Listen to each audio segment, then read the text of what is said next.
Good day, Lufkin Panthers. It's a great day to be a Panther. This is going to be a quick Google Drive overview, especially for our new teachers.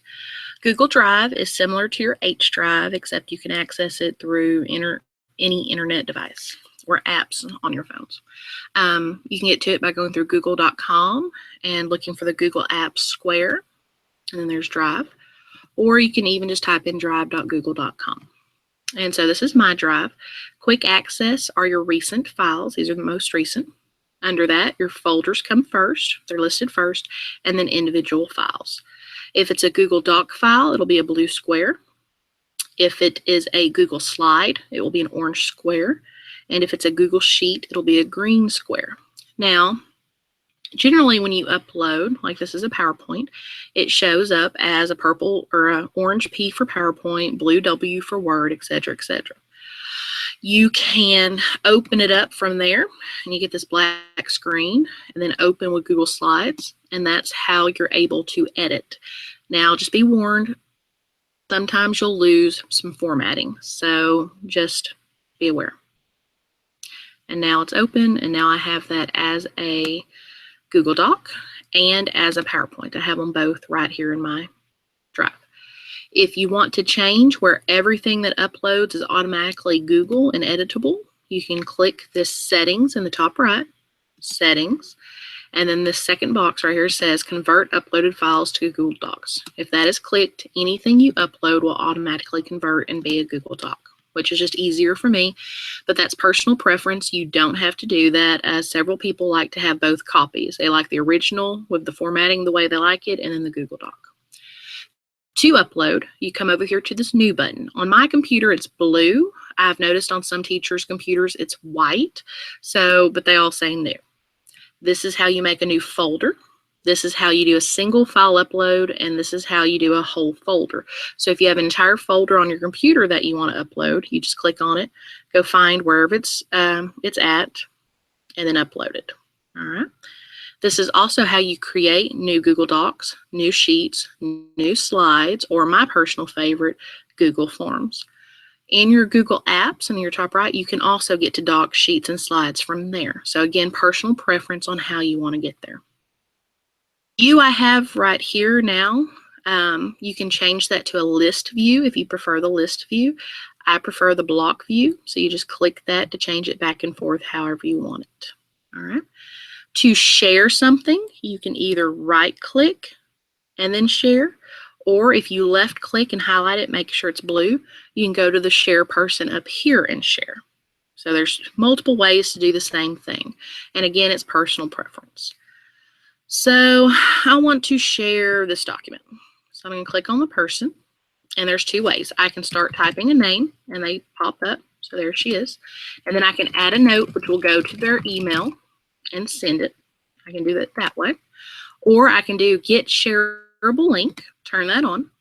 Anyone at Lufkin can view. If I want to share something with parents, I need to do this little drop down right here, go to more, and change it to anyone with link can view. That way parents can get it. If you leave it at anyone with Lufkin can view, then they have to sign in with their Lufkin account. Save, and then copy this link, go to your Outlook email, paste it in an email, and send it. So that's one way to share something. The other way is to type their name in. If you type their name in, it will come over here to this shared with me. So my drive is your drive where your stuff is saved. Shared with me is where when people send you something they own, it comes here. All right.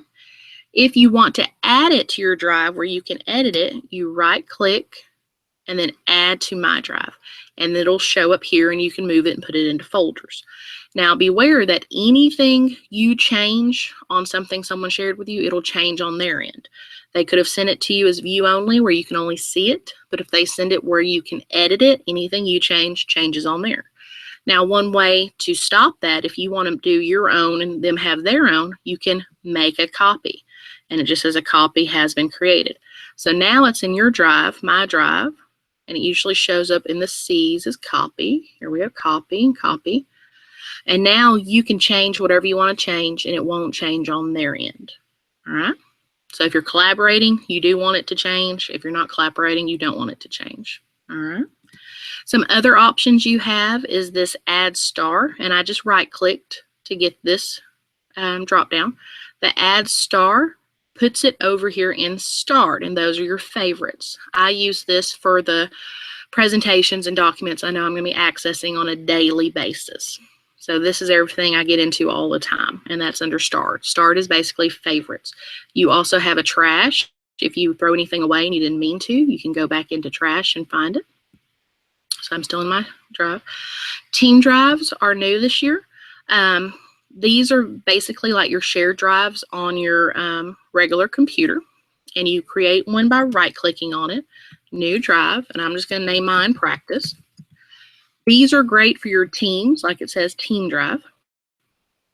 Why it's great is because it's still working. There we go. When it creates it, you can add members, and you can decide what kind of rights to give them. And so the default is full, where they can add, they can delete, they can take people off, they can add people. But what's great about it is the next one is edit access, where all they can do is add files or download files from it, but they cannot delete, they cannot add members, and they cannot delete members. So this is also great for students. You could do a team drive with your students where they can access the information you put on there, but they can't delete it or change anything. You can also do a comment or a view access. It just depends on your needs. And then again, you just start typing their name, their email will come up, you can send them a message that they'll get in their email, and then you send. All right, and so that's Team Drive. And those are the basics of the basics. Thank you for joining me today.